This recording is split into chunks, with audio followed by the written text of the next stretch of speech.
My name is Maya-chan, and for 8 months I was somewhere between living and dying. When I finally opened my eyes, the first thing I noticed wasn't the hospital room or the machines or even the sunlight filtering through the blinds. It was the silence. Not the peaceful kind. The kind that comes from abandonment. The kind that settles into your bones when you realize that in your darkest hour, the people who were supposed to love you simply chose not to show up. My phone had exactly 3 missed calls. 2 from my landlord about unpaid rent, and 1 from a debt collector. 0 from my family.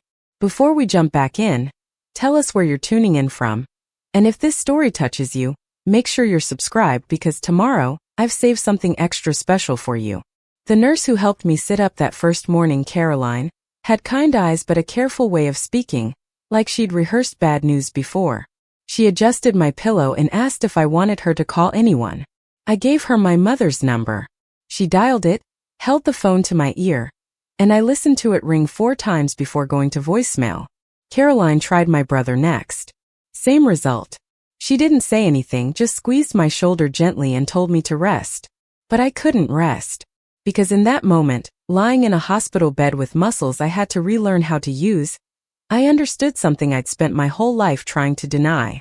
I had never mattered to them. Not really. And maybe I never would.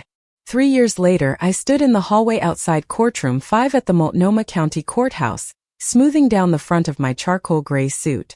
My hands didn't shake anymore. Not like they used to during those first months of physical therapy when I couldn't even hold a pen. Now they were steady. Certain. I'd worked too hard to get here to let anything rattle me now. My briefcase sat on the bench beside me, stuffed with depositions, environmental impact reports, and testimonies from families whose lives had been upended by corporate greed. This wasn't just another case. This was the case. The one that would set precedent. The one that had taken 2 years to build. And the defendants, the ones who tried every legal maneuver to avoid this day, were about to walk through those doors and sit across from me. They just didn't know yet that the lead attorney for the plaintiffs was someone they'd left to rot in a hospital bed. Someone they'd written off as too broken to ever come back. My brother Derek. His wife Vanessa. My mother Linda. They were all named in the lawsuit, accessories to the environmental violations committed by Chan Development Group, the real estate empire my brother had built with family money and zero accountability. When they'd ignored my existence for 8 months, they probably thought I'd fade away. Disappear into whatever quiet life broken people are supposed to live. They didn't know I'd spent every agonizing day of recovery studying, reading legal briefs from a tablet propped on my hospital tray, memorizing case law while relearning how to walk. They didn't know that the lawyer who used to send me birthday cards, Dr. James Okoye, visited me every week and saw something in me worth mentoring. And they certainly didn't know that when I'd finally been discharged, I didn't go back to my old life. I built a new one. One where I didn't need their approval, their acknowledgement, or their love. I just needed the law. And today the law was on my side. Growing up in the Chan household meant understanding your place early. I learned mine before I turned 10. Derek was the firstborn, the golden child, the one whose little league games dad never missed and whose report cards hung on the refrigerator even when they were just average. I was the second, the afterthought, the one who existed somewhere in the blurry background of family photos. It wasn't that they hated me. That would have required more energy than they were willing to spend. It was more that I simply didn't register. When Derek announced he wanted to go to business school, Dad pulled strings to get him into his alma mater. When I got accepted to law school on a full academic scholarship, Mom sent a text that said congratulations with a period at the end. No exclamation point. Just a period. Like she was confirming a dentist appointment. I stopped expecting more after a while. Stopped hoping that maybe one day they'd look at me the way they looked at Derek, with pride that wasn't conditional or performative. I focused on school instead. On building a future that didn't depend on their validation. I graduated top of my class, passed the bar on my first attempt, and got hired at a small nonprofit law firm that specialized in civil rights cases. The pay was terrible. The hours were worse. But for the first time in my life, I felt like I was doing something that mattered. Something that made me more than just the forgettable daughter of the Chun family. Then Derek started his company. Chun Development Group promised luxury condos and mixed-use spaces that would revitalize neglected neighborhoods. On paper it sounded great. In reality, it was a machine that displaced low-income families, skirted environmental regulations, and lined the pockets of investors while leaving communities worse off than before. I saw the complaints piling up, the lawsuits from residents, the reports of contaminated soil and water. I even tried to talk to Derek about it once, during a stiff Thanksgiving dinner where everyone pretended we were a functional family. He laughed it off, told me I didn't understand business, and went back to talking to Dad about profit margins. Mom just sipped her wine and changed the subject to Vanessa's new interior design project. That was the last family dinner I attended. Not because I stormed out or made a scene. I just stopped going. And no one noticed. No one called to ask why. No one checked in. I became a ghost in my own family, and they didn't even realize I'd left. When the accident happened, I was driving home from a deposition in the middle of a December snowstorm. Highway 26 was a nightmare, slick with black ice and low visibility. I remember seeing the headlights swerve into my lane. I remember the impact, the sound of metal crushing, and then nothing. Just darkness. For 8 months I lived in that darkness. The doctors later told me it was a miracle I survived. Severe traumatic brain injury. Multiple fractures. Internal bleeding. They didn't expect me to wake up, and if I did, they didn't expect me to be the same. But I woke up. And when I did, I was alone. Caroline, the nurse, became the closest thing I had to family during those first few weeks. She was the one who helped me through the panic attacks when I realized how much of my body I'd lost control of. She was the one who encouraged me to try physical therapy even when every muscle screamed in protest. She was the one who sat with me in the evenings when the hospital got quiet and the loneliness became unbearable. One night, about 2 weeks after I'd woken up, I finally asked her the question I'd been too afraid to voice. Did anyone come to visit me while I was under? She hesitated, and I knew the answer before she spoke. Your brother came once, she said quietly. About a month after you were admitted. He stayed for maybe 10 minutes. Asked about your condition. Then he left. I felt something crack inside me. Something I didn't even know was still holding together. And my parents? She shook her head. I'm sorry, sweetie. I nodded, swallowed the tears, and thanked her. That night, lying in the dark with machines beeping around me, I made a decision. I wasn't going to waste any more time hoping they'd change. I wasn't going to keep waiting for the love that was never going to come. I was going to survive. And then I was going to rebuild myself into someone they could never dismiss again. Dr. James Okoye was a civil rights attorney with a reputation for taking on cases no one else would touch. I'd worked under him briefly before the accident, and he'd always treated me with a respect I wasn't used to. When he showed up at Mercy General with a stack of legal journals and a container of homemade soup from his wife, I almost cried. He visited every week after that. Sometimes we talked about cases. Sometimes we just sat in silence. But he never made me feel like a burden. Never looked at me with pity. He saw potential where everyone else saw damage. 6 months into my recovery, when I could finally sit up without assistance and hold a conversation without my words slurring, he made me an offer. When you get out of here, come work. Preparing and narrating this story took us a lot of time, so if you are enjoying it, subscribe to our channel. It means a lot to us. Now back to the story. With me. Part-time at first. We'll build you back up. I stared at him, confused. Why would you want someone like me? Someone like you, he repeated, shaking his head. Maya, you're one of the smartest attorneys I've ever worked with. What happened to you doesn't change that. But I can't even walk properly yet. You will. And when you do, you're going to be unstoppable. I didn't believe him at the time, but I held on to his words like a lifeline. They became the thing I repeated to myself during the painful hours of physical therapy, during the speech exercises, during the moments when I wanted to give up because the gap between who I used to be and who I was now felt insurmountable. Took another year before I was discharged. Another 6 months before I could walk without a cane. But I did it. And the day I walked into Dr. Okoye's office on my own 2 feet, wearing a suit I'd bought with money I'd saved from disability payments, he stood up and shook my hand like I'd just won a Supreme Court case. Welcome back, he said. Now let's get to work. The case against Chun Development Group started small. A handful of families from a neighborhood in North Portland reached out to our firm after discovering that the luxury condos Derek's company had built were sitting on improperly remediated industrial land. Their kids were getting sick. Their water tested positive for lead and arsenic. And when they tried to get answers, they were stonewalled by lawyers and PR teams. Dr. Okoye assigned the case to me. I think he knew what it meant. Knew that buried in the corporate filings and environmental reports, I'd find my family's name. And I did. Derek was the CEO. Vanessa sat on the board. My mother had invested a significant amount of capital into the project. Even my father's consulting firm had been hired to smooth over zoning issues. They'd all profited while people suffered. I spent 2 years building the case, interviewing families, gathering evidence, deposing experts. I worked 16-hour days, fueled by something sharper than anger. It was clarity. For the first time in my life, I had a purpose that was entirely mine. Not shaped by their expectations or their neglect. Just mine. When we finally filed the lawsuit, it made regional headlines. Chun Development Group faced with environmental violations and negligence. I watched the news coverage from my small apartment in the Pearl District, sipping tea and feeling nothing but calm. My name wasn't mentioned in the articles. The firm kept lead counsel anonymous until the trial. So Derek had no idea. None of them did. They probably thought I was still struggling somewhere, maybe working a low-level admin job, maybe still in recovery. They never imagined I'd be the one holding the match to everything they'd built on lies.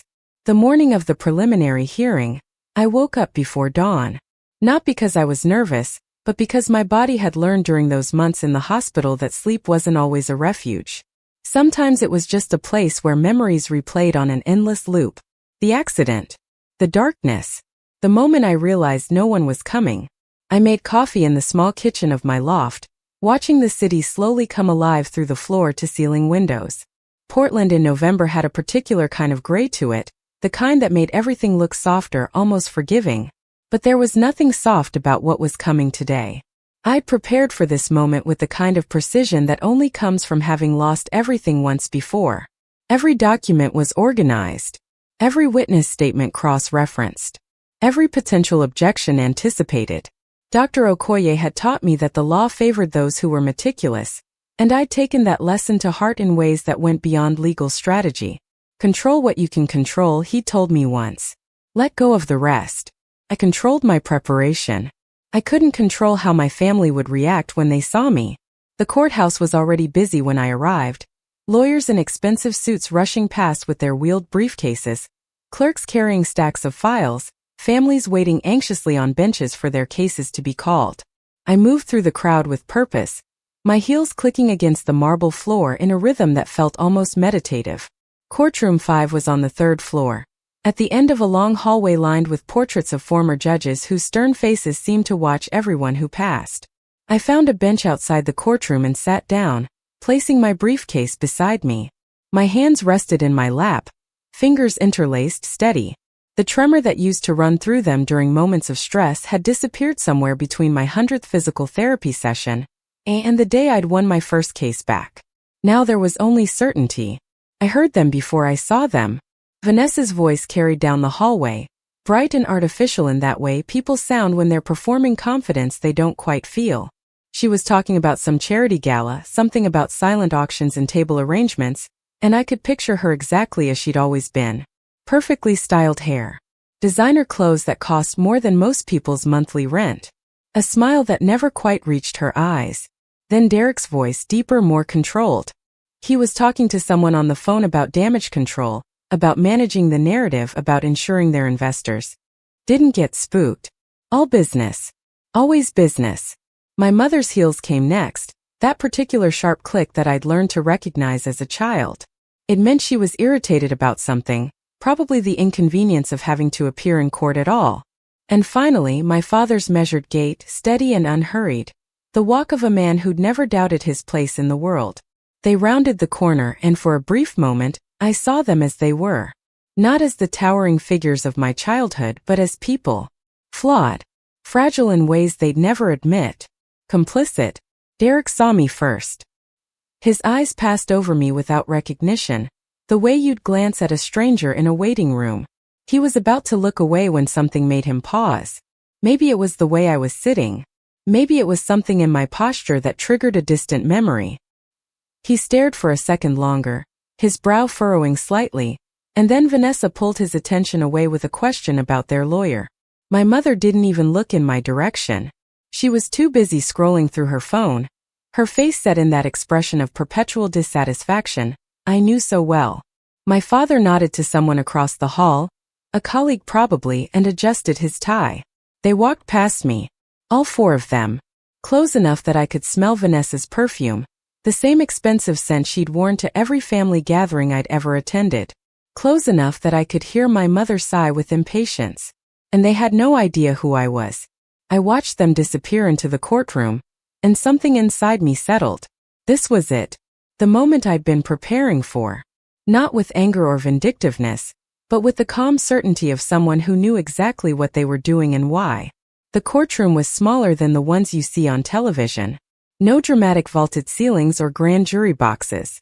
Just functional wood paneling, fluorescent lights, and rows of benches that had seen decades of human drama play out. The Chun family sat on the left side with their legal team, 3 attorneys in matching navy suits who probably billed $800 an hour. Marcus Whitmore, Derek's business partner, sat beside them, his expression carefully neutral. They looked prepared, confident, like people who'd never lost anything they couldn't buy back. The plaintiffs sat on the right side. Families who'd saved for weeks to take time off work for this hearing. Parents whose children had elevated lead levels in their blood. Elderly residents who'd lived in North Portland their whole lives and watched their neighborhood get poisoned for profit. Mrs. Dawson, a grandmother of 4, sat in the front row wearing her church clothes. Mr. and Mrs. Keebway held hands, their faces tired but determined. These were my clients. Not because they could pay me, but because someone needed to stand up for them. Because I knew what it felt like to be dismissed by people who thought they were untouchable. I entered through the side door reserved for counsel, and the room went quiet in that particular way courtrooms do when proceedings are about to begin. I walked to the plaintiff's table, set down my briefcase, and began removing my files. I could feel eyes on me. Could sense the moment when Derek's lawyer leaned over to whisper something to him. Could hear the sharp intake of breath from somewhere behind me. But I didn't turn around. Not yet. Judge Patricia Sullivan entered, and we all rose. She was a black woman in her early 60s with gray locks pulled back in an elegant bun and a reputation for suffering no nonsense from anyone regardless of how expensive their suit was.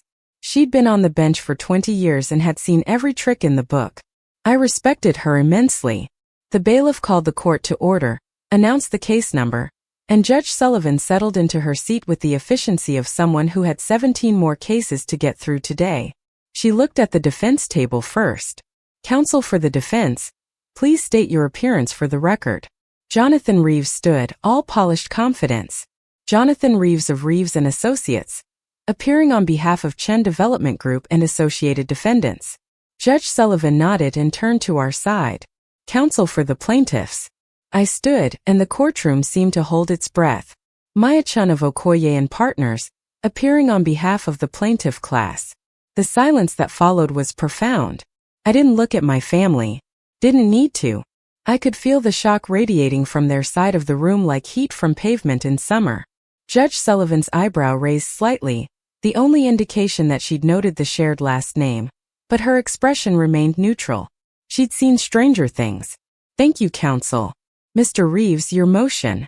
But before Jonathan Reeves could speak, I heard a sound from the defense table. A chair scraping back. Someone standing abruptly. Your Honor, Derek's voice cracked slightly. He cleared his throat. Your Honor, I need to object to opposing counsel. There's a clear conflict of interest here. Judge Sullivan's gaze shifted to him, sharp and unamused.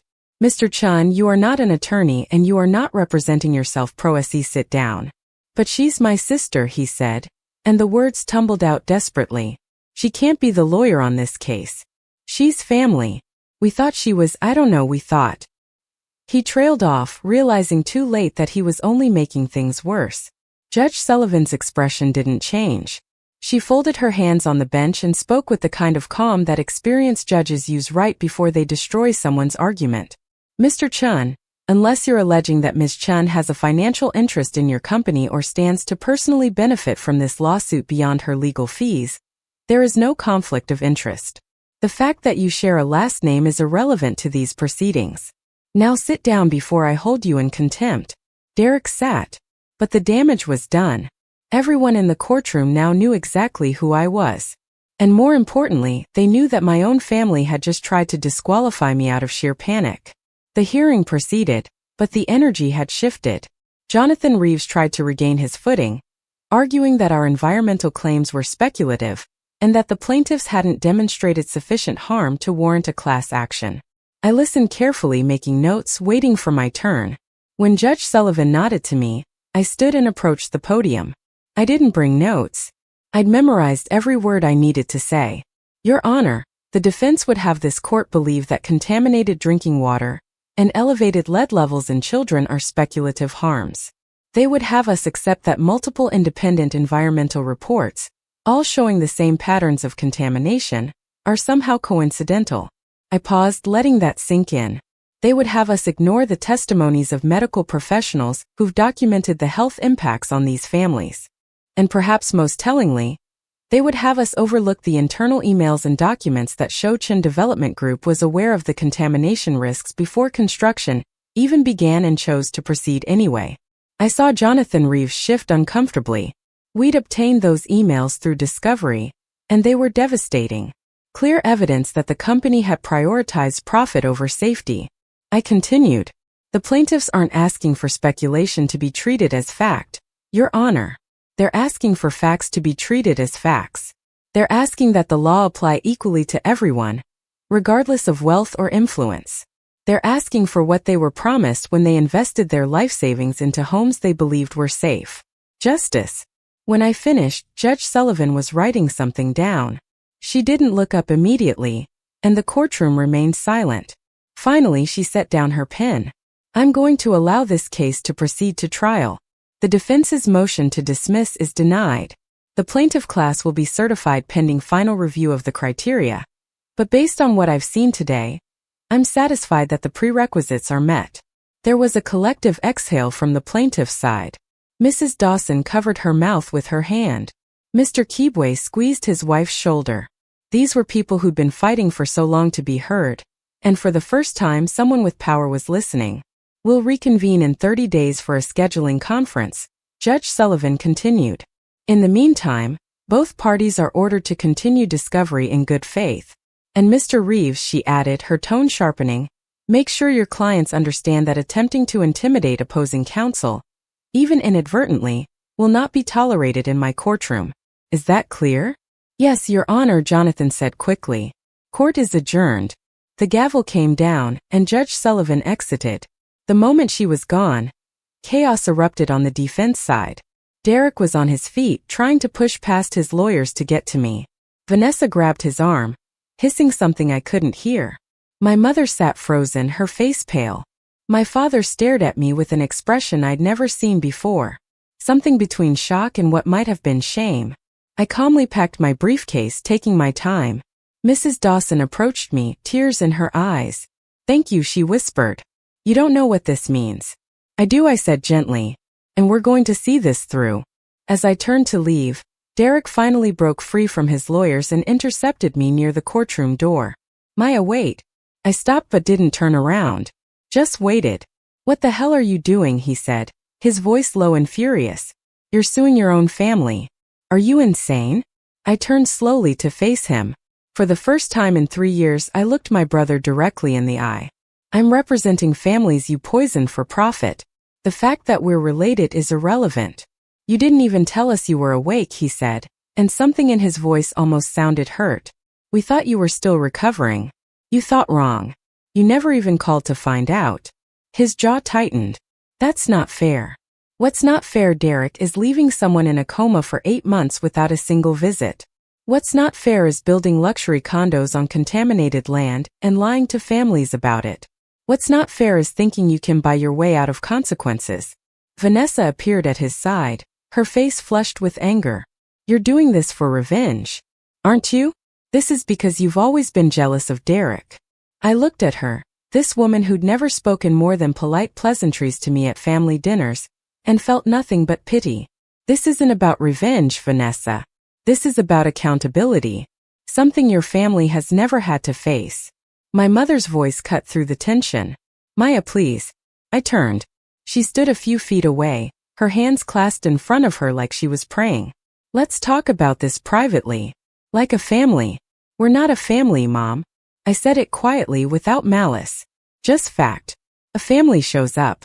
A family cares whether you live or die.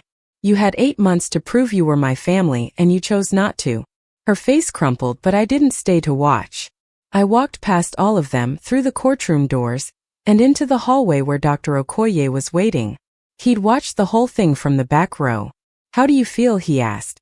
Free, I said. And I meant it. The days following the hearing were strange. My phone, which had been silent for years except for work calls, suddenly filled with messages. Distant cousins I hadn't heard from since childhood. Family friends who'd always treated me like wallpaper. Even an aunt who'd never remembered my birthday sent a long text about how families should stick together. I deleted them all without responding. What surprised me more were the emails from former colleagues, people I'd worked with before the accident who'd heard about the case. Messages of support. Offers to help with research. One even included a donation to help cover costs for the plaintiffs. The legal community was small and word traveled fast. By the end of the week, the case had been picked up by local news. Attorney sues own family's company over environmental violations. The headlines were sensational, but the reporting was fair. They interviewed Mrs. Dawson, who spoke eloquently about her grandson's health issues. They showed footage of the contaminated site. And they noted that Chun Development Group had declined to comment. I didn't give interviews. Didn't need to. The case would speak for itself. Dr. Okoye and I worked late most nights preparing for trial. He'd bring dinner from whatever takeout place was still open, and we'd spread documents across the conference room table, building our strategy piece by piece. You know they're going to come after you harder now, he said one evening, looking up from a deposition transcript. They'll try to make this personal. Discredit you. Paint you as vindictive. Let them try, I said. Everything we're alleging is documented. They can attack my character all they want. It won't change the facts. He smiled slightly. You've come a long way from the woman who used to second-guess every argument. I had good teachers. The truth was, the accident had burned away the part of me that needed approval. When you wake up from 8 months of nothing and realize no one missed you, you stop caring about being liked. You start caring about being right. My mother tried to visit my apartment one Saturday morning. The doorman called up to ask if I'd see her, and I said no. She tried again the following week. Again I declined. She finally resorted to sending a letter, delivered by courier, written on her expensive stationery that smelled faintly of lavender. Maya, it began. I don't know what I did to make you hate us so much. I know we weren't perfect, but we're still your family. Your father and I are worried about you. This lawsuit is tearing our family apart. Please let's sit down and talk. There's always a way to work things out. Love, Mom. I read it once, then filed it with the other case documents. Not because it was evidence, but because it was a reminder. They still didn't get it. Still thought this was about hurt feelings or sibling rivalry. Still believed that love was something you could claim without ever actually demonstrating. They were about to learn otherwise.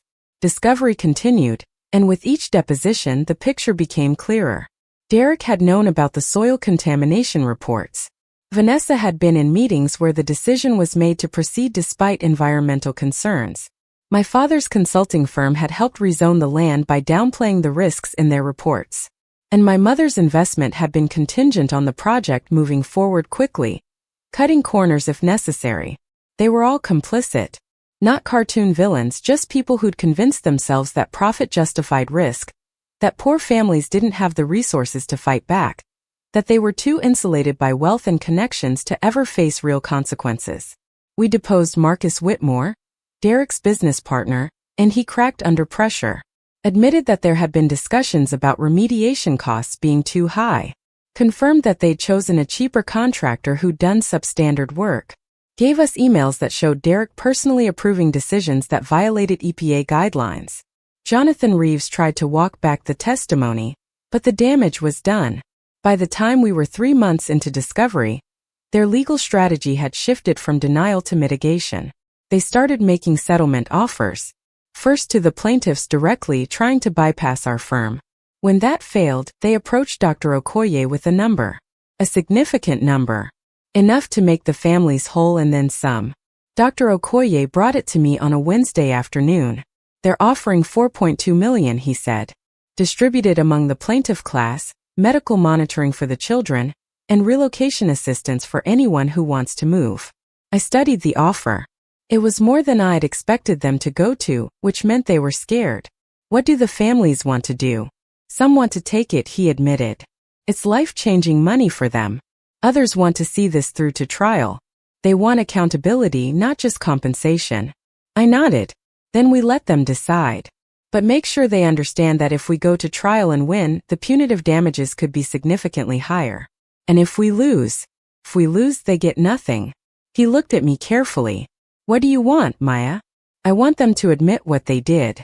I want it on the record. I want every other developer who thinks they can cut corners in poor neighborhoods to see what happens when they get caught. But that's not my decision to make. We scheduled a meeting with all the plaintiffs, gathered in the community center in North Portland, where this had all started. I presented the settlement offer honestly, without trying to influence their decision. Some families took it. 12 out of the 43 households accepted the settlement, and I made sure they got every penny they were owed plus our firm's agreement to waive fees for those families. The remaining 31 families voted to continue to trial. Mrs. Dawson stood up during the meeting and said something I'll never forget. My grandson deserves more than money. He deserves to know that what happened to him mattered. That the people who did this couldn't just write a check and walk away. So we prepared for war. The trial date was set for early March, which gave us 4 months to finalize our preparation. For months of 16-hour days, weekends spent reviewing medical records, evenings practicing opening statements in front of Dr. Okoye, until every word felt natural. I'd handled cases before the accident, but nothing of this magnitude. Nothing where the opposing side had unlimited resources and a team of attorneys whose sole job was to find weaknesses in our arguments and exploit them mercilessly. The defense filed motion after motion trying to delay the trial. Requests for extensions. Challenges to our expert witnesses. Attempts to exclude evidence on procedural grounds. Judge Sullivan denied most of them, but the one she granted meant more work, more depositions, more late nights parsing through technical environmental reports that read like they'd been written specifically to confuse anyone without a doctorate in chemistry. I learned more about soil contamination, groundwater pollution, and the long-term health effects of heavy metal exposure than I ever thought possible. Learned that lead doesn't just make children sick in obvious ways. It steals IQ points. Damages developing brains in ways that don't show up until years later when kids struggle in school, can't focus, fall behind their peers. Learned that arsenic increases cancer risk, causes skin lesions, destroys organs slowly over time. These weren't abstract concepts. These were things happening to real children who trusted that the adults in charge wouldn't poison them for profit. I met with each family individually, heard their stories. Mrs. Dawson told me about her grandson Elijah, who'd been a bright, energetic 6-year-old before they moved into the new condo. Within a year he started having behavioral problems, trouble sleeping, unexplained stomach pain. The pediatrician ran tests and found lead levels 3 times higher than what's considered safe. He was 8 now, in special education classes, struggling with things that used to come easily. She cried when she told me, not from sadness but from rage that anyone could do this to a child and think money would make it right. The Kibwe family had a different story but the same ending. They'd emigrated from Kenya 15 years ago, worked multiple jobs, saved every penny to buy a home in a neighborhood that was supposed to be up and coming. The condo was their American dream. Their daughter Amara started getting sick within months of moving in. Chronic headaches, nosebleeds, fatigue so severe she'd fall asleep at her desk in school. The doctors couldn't figure it out until someone finally tested their water and found arsenic levels that exceeded federal limits by a factor of 10. They'd reported it to the building management, to the city, to anyone who would listen. They were ignored, dismissed, told they were overreacting. Every family had a version of the same story. Trust betrayed. Health stolen. Voices silenced. And every time I heard another one, my resolve hardened a little more. This wasn't about my family anymore. It had never really been about them. It was about a system that allowed people with money and power to treat everyone else as expendable. Dr. Okoye worried about me during this time. He'd catch me working at 2 in the morning, still at the office when everyone else had gone home. He'd remind me to eat, to sleep, to take care of myself. You're no good to these families if you burn out, he'd say. But I couldn't stop, because every hour I worked was an hour closer to making sure that what happened to these families, what happened to me in that hospital bed, wouldn't happen to someone else without consequences. The defense team tried a different approach as trial drew closer. They started reaching out to the plaintiffs directly again, offering individual settlements with non-disclosure agreements, trying to peel away our witnesses one by one. It was legal but deeply unethical, and Judge Sullivan wasn't pleased when we brought it to her attention. She issued an order prohibiting ex parte communications with represented parties, but the damage was done.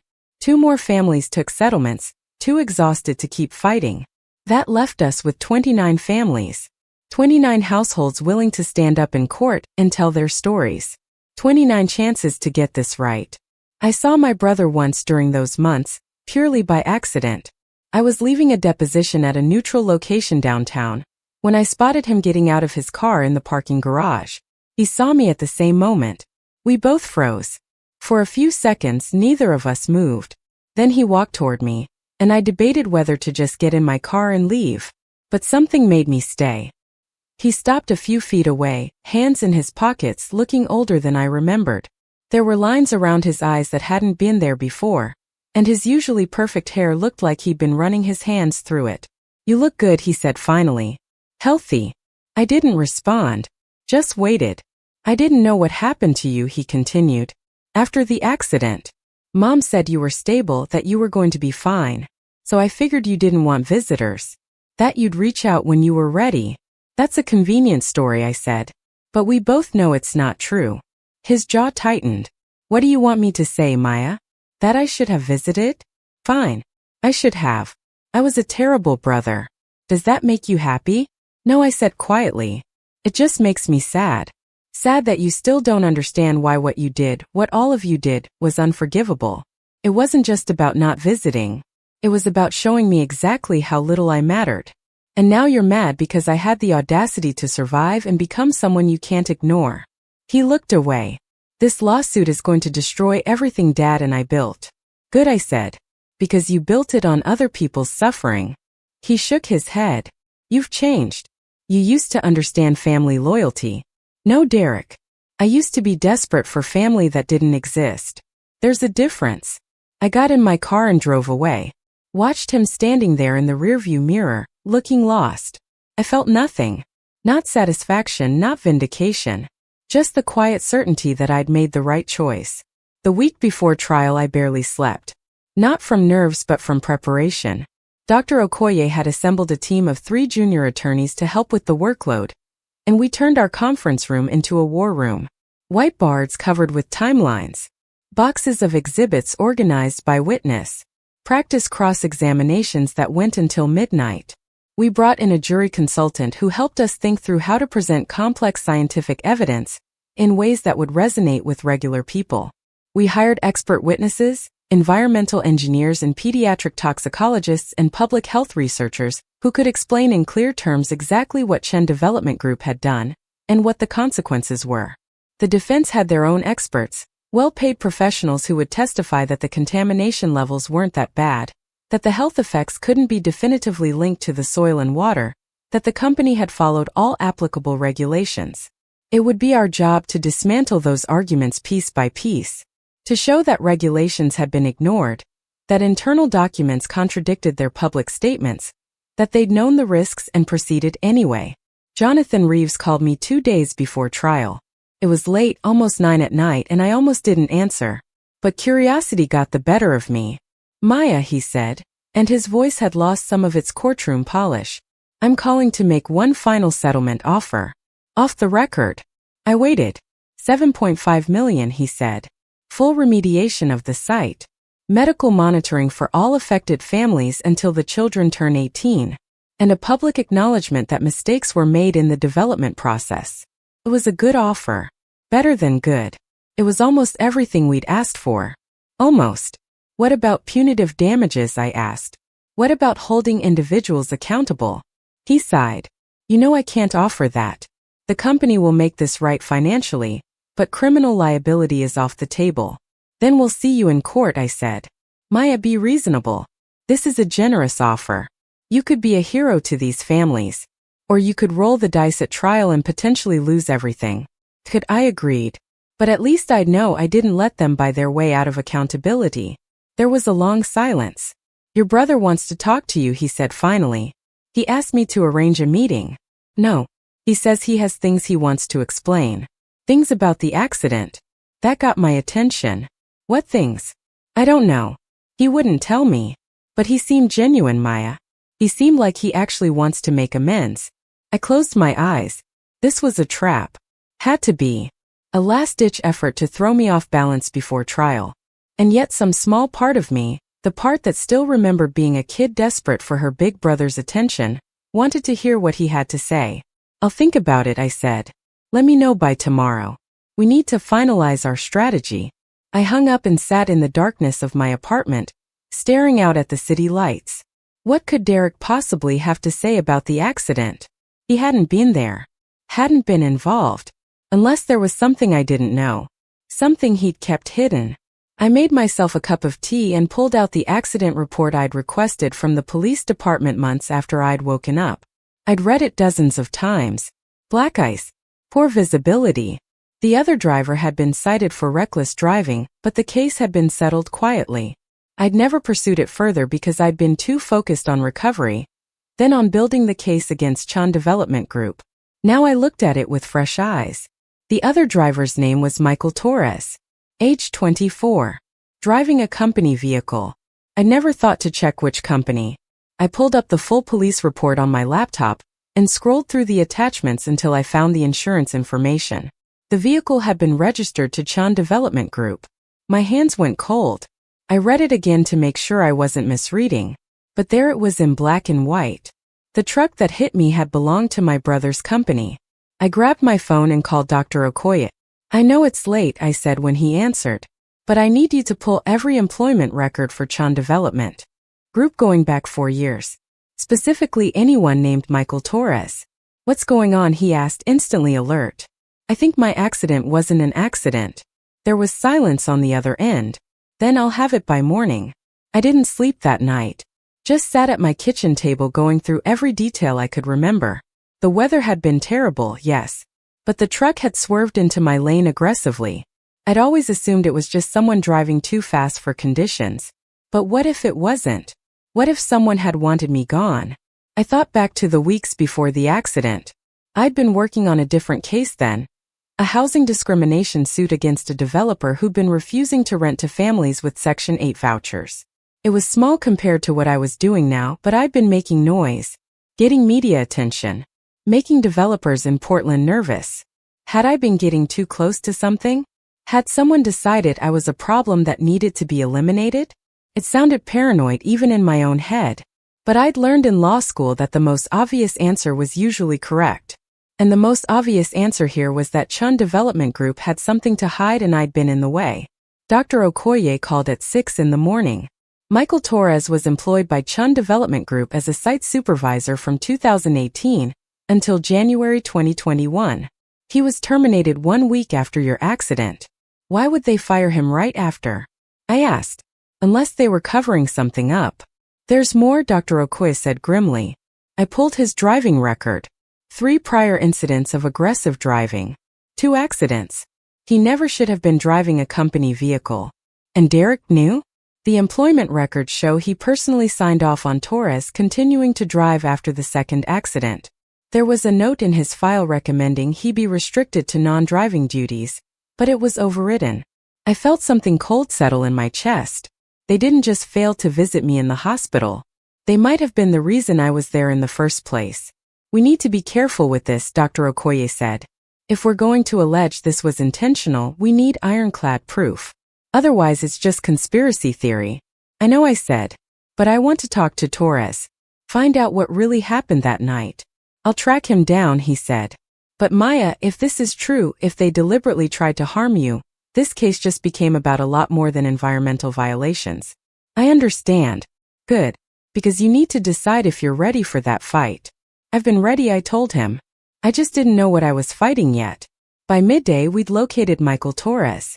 He was working construction in Seattle, living in a small apartment in the Rainier Valley neighborhood. Dr. Okoye sent one of our investigators to approach him, someone who knew how to ask questions without spooking people. The investigator called back 3 hours later. He'll talk, she said. But only to you. And only off the record. When? Tomorrow. He's driving down to Portland. Says he's been waiting for someone to ask him about that night. My pulse quickened. Did he say why? No. But he sounded scared. Tell him I'll meet him, I said. Somewhere public. The investigator arranged for us to meet at a coffee shop near Waterfront Park. Neutral territory. Plenty of witnesses. I told Dr. Okoye where I was going and promised to call him the moment the meeting was over. I arrived early, ordered coffee I didn't drink, and sat at a corner table where I could see the door. Michael Torres walked in exactly on time. He was younger than I expected, though 4 years had passed since the accident. He had the build of someone who worked with his hands, broad shoulders and callous fingers. But his eyes were what struck me. Haunted. He spotted me immediately and walked over.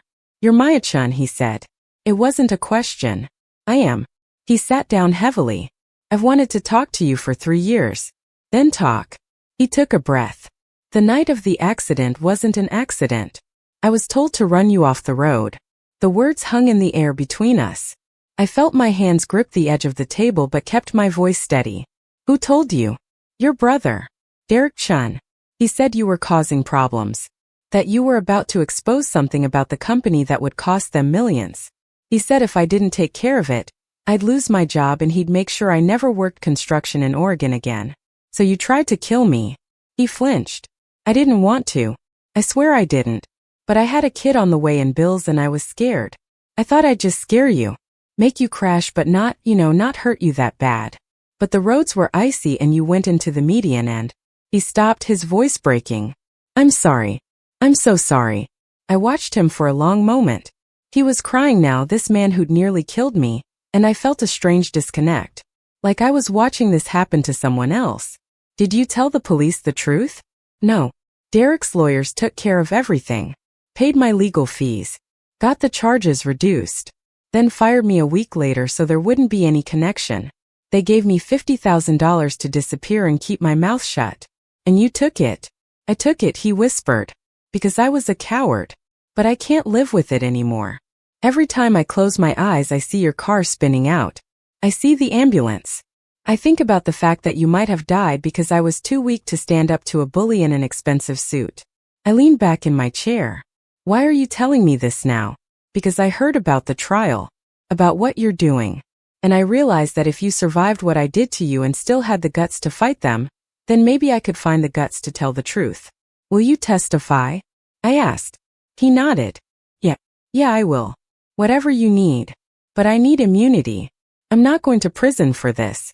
I can't promise that. But I can talk to the prosecutor. If you cooperate fully, tell them everything, they might be willing to make a deal. He wiped his eyes. Okay.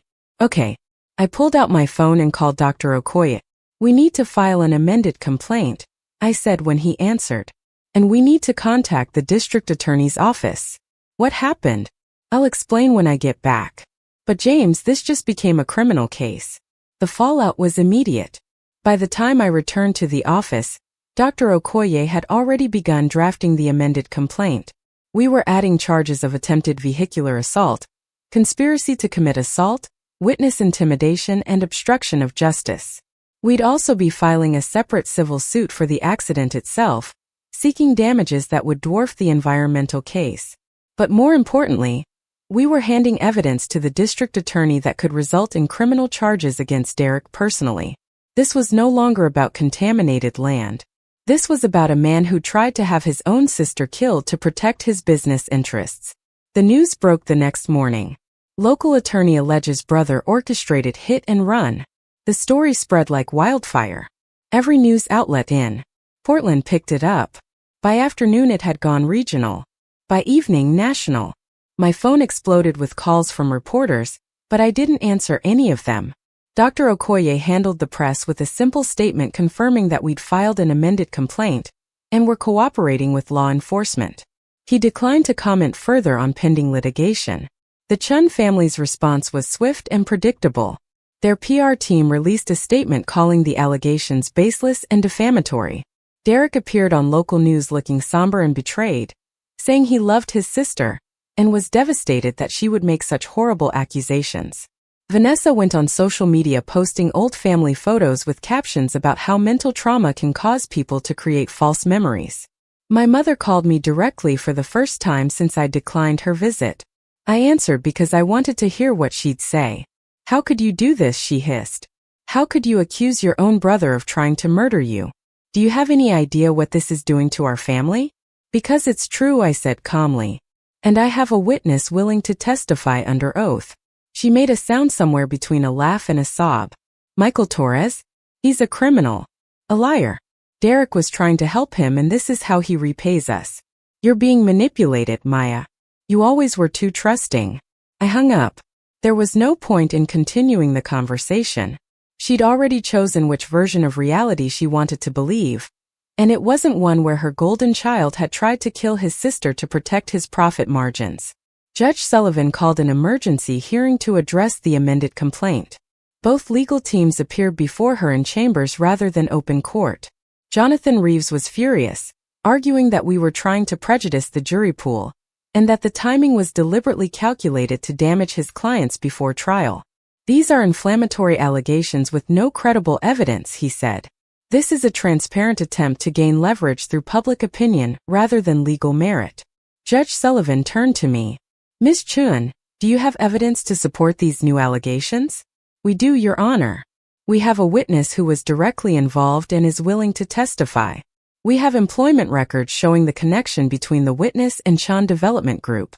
We have financial records showing payments made to the witness immediately after the incident. And we're working with the district attorney's office to investigate further. She considered this. Mr. Reeves, has your client been contacted by law enforcement regarding these allegations? Not that I'm aware of, Your Honor. Then I suggest you prepare him for that possibility. As for the amended complaint, I'm going to allow it. The original trial date will stand, but the new allegations will be severed into a separate proceeding to be scheduled later. We're not going to delay justice for the families who've been waiting for their day in court. But Ms. Chun, she fixed me with a hard stare. If I find out you've brought these charges in bad faith or as a litigation tactic, there will be serious consequences. Do you understand? I understand, Your Honor. And I stand by every word in that complaint. The trial began on a cold Monday morning in early March. The courtroom was packed. Reporters filled the back rows. Family members of the plaintiffs sat on one side, Chun Development Group supporters on the other. My family was notably absent from the defense side. Derek sat with his lawyers, but Vanessa, my mother, and my father were nowhere to be seen, probably on advice of counsel, trying to distance themselves from the proceedings now that criminal charges were looming. Jury selection took 2 days. We wanted people who understood what it meant to be powerless against institutions, who knew what it felt like to be dismissed and ignored. The defense wanted people who respected business and didn't think with their emotions. In the end, we got a diverse panel. Teachers and nurses and small business owners. People who worked for a living and understood that actions had consequences. Opening statements began on Wednesday. Jonathan Reeves went first, painting Chun Development Group as responsible developers who'd been blindsided by unforeseeable contamination. He made Derek sound like a victim of circumstance, a man trying to revitalize neighborhoods who'd been let down by contractors and regulatory agencies. He portrayed the plaintiffs as opportunistic, looking for someone to blame for problems that existed long before the condos were built. It was a polished performance, smooth and reasonable and utterly dishonest. Then it was my turn. I stood and walked to the jury box, looked each juror in the eye before I began speaking. I didn't use notes. Ladies and gentlemen of the jury, I began, my voice steady and clear. This case is about a choice. A choice that Derek Chun and Chun Development Group made when they decided that profit mattered more than people, more than children, more than the families who trusted them to build safe homes. I walked slowly along the jury box, making eye contact with each person.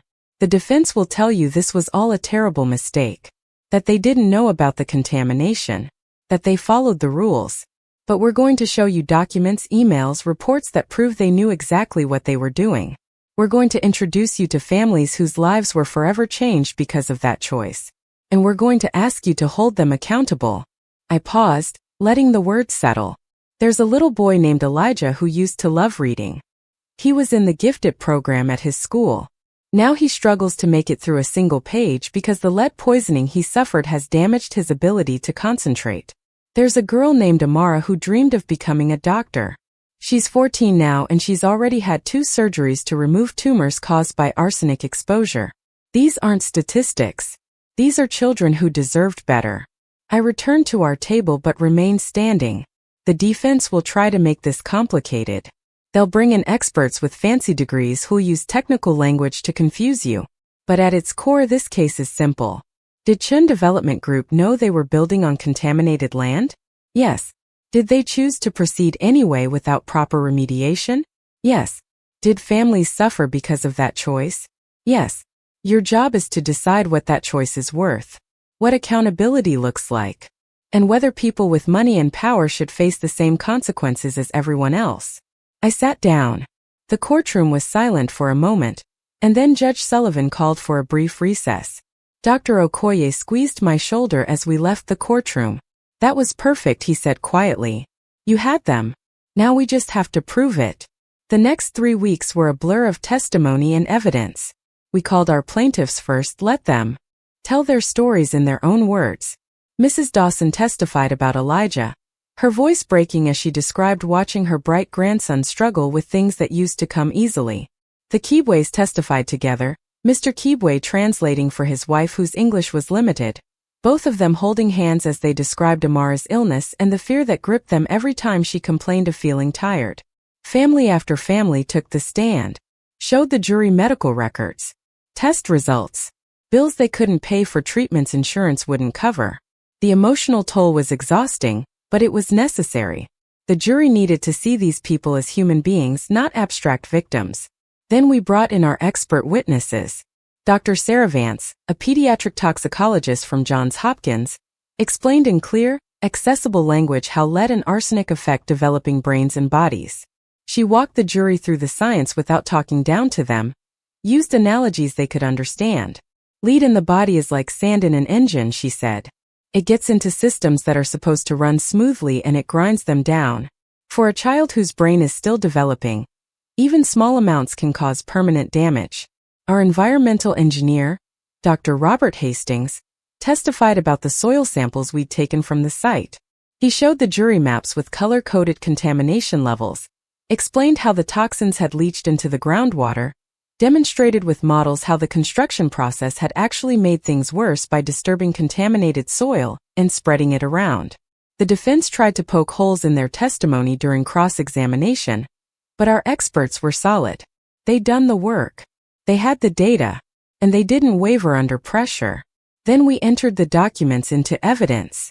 Internal emails from Derek to his project managers expressing concern about remediation costs. Memos from environmental consultants warning that the soil contamination exceeded safe levels. Budget spreadsheets showing where corners had been cut to keep the project profitable. And most damning of all, a recorded phone call between Derek and Marcus Whitmore, where they discussed whether anyone would actually test the soil after construction was complete. The audio was clear. Derek's voice saying, if we remediate properly, we'll blow the budget by $2 million.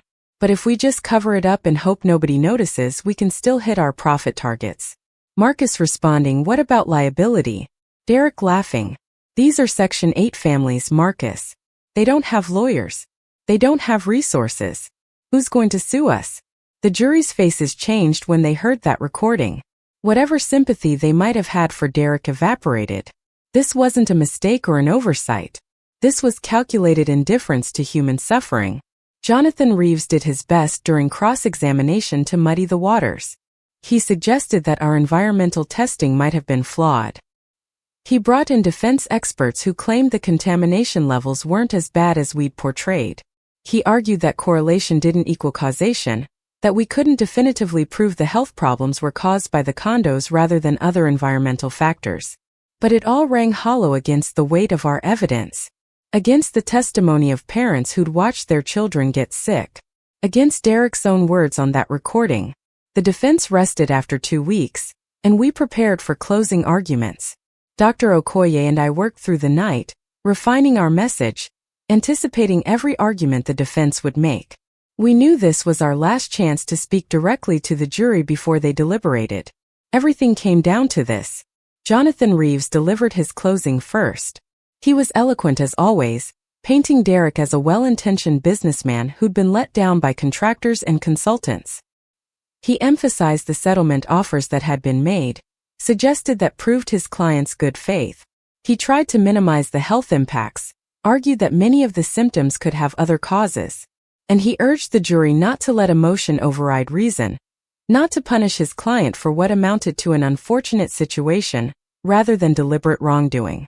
It was a good argument, competent, professional, but it couldn't erase what the jury had heard over the past 3 weeks. Then it was my turn. I stood and faced the jury one last time. Throughout this trial I said, "You've heard the defense talk about mistakes and misunderstandings, about how complicated development projects are, about how no one could have predicted what would happen. But you've also heard Derek Chen's own voice on that recording. You've heard him weigh the cost of doing the right thing against his profit margin. You've heard him gamble with children's health because he believed the families living in those condos didn't have the power to fight back." I walked along the jury box again, slower this time. He was wrong about that. These families did fight back. They organized. They gathered evidence.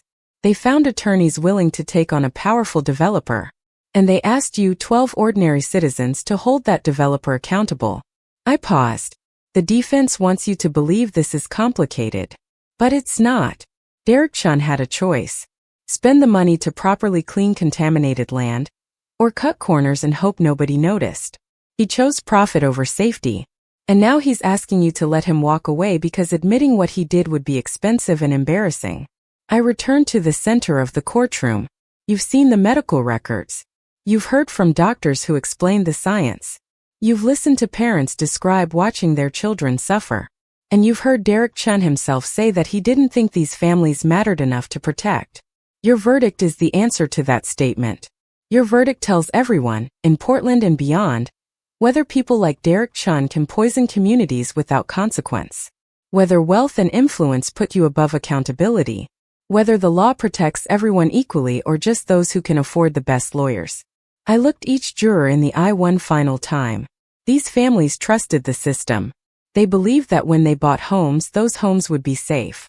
They believed that regulations existed to protect them. They believed that if something went wrong, justice would be available to them just like it is to everyone else. Don't let them down. Hold Derek Chen accountable for the choice he made. Show him and every other developer watching this case that children's health is not negotiable, that communities are not disposable, that in this courtroom, everyone is equal under the law. I sat down. The courtroom was utterly silent. Judge Sullivan instructed the jury on the law, explained the standards they needed to apply, and sent them to deliberate. It was 4 in the afternoon. We didn't expect a verdict that day, but none of us wanted to leave. Dr. Okoye ordered pizza for the team. We sat in the conference room across from the courthouse, not really talking, just waiting. The plaintiffs gathered in the hallway, some praying, some pacing, all anxious. At 8:30 the bailiff called. The jury had reached a verdict. Everyone scrambled back to the courtroom. It seemed impossibly fast for such a complex case, and I couldn't decide if that was good or bad. Fast verdicts usually meant the jury was unanimous and certain. But certain about what? We filed back into our seats.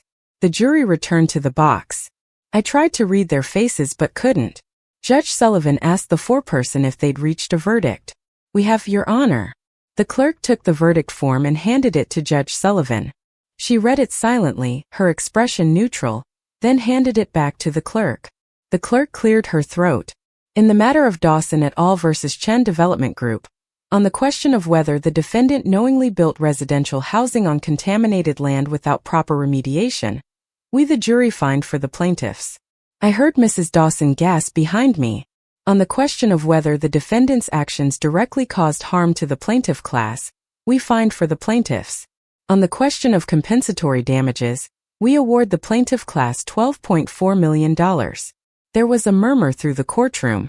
That was nearly double what the settlement offer had been. But the clerk wasn't finished. On the question of punitive damages, we award the plaintiff class an additional $35 million. The courtroom erupted. People were crying, hugging, talking all at once.